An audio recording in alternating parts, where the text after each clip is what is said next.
Hello, good evening. তোমরা কি করছো? তো আমাদের ঘোরা কমপ্লিট হয়ে গেল, আমরা এখন বাড়ি যাচ্ছি হেঁটে হেঁটে।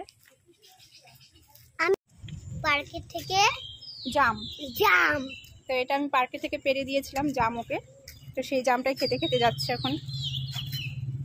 তো দেখো কি সুন্দর হেঁটে হেঁটে যাচ্ছে, আর কি সুন্দর হাওয়া দিয়েছে, খুব আরাম লাগছে। বৃষ্টি তো আসেনি বাবা, কি করে স্নান করবে।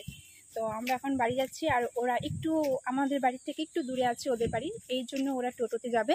তো মেন গেটে গিয়ে টোটো ধরবে, কারণ পার্কের ওখান থেকে টোটোগুলো বলছিল 20 টাকা 15 টাকা, যেখানে 10 টাকা ভাড়া সেখানে বলছে 20 টাকা করে, 20 টাকার নিচে যাবে না। তো আমি ওদেরকে বললাম যে তোরা চল মেন গেটে গিয়ে তারপর টোটো ধরবি। তো ওরা ওখান থেকে চলে গেছে, টোটো ধরে চলে যাবে বাড়িতে, আর আমরা হেঁটে হেঁটে বাড়িতে যাচ্ছি। আর এই দেখো, এই রাস্তা দিয়ে গেলে আমি এই ফুলটা তুলবই, মাস্ট। তুলেছিস? হ্যাঁ। তা আমরা দুজনেই তুলেছি, খুবই ভালো লাগে, খুবই ভালো লাগে আমার। তো টাটা, পরে দেখা হচ্ছে আবার।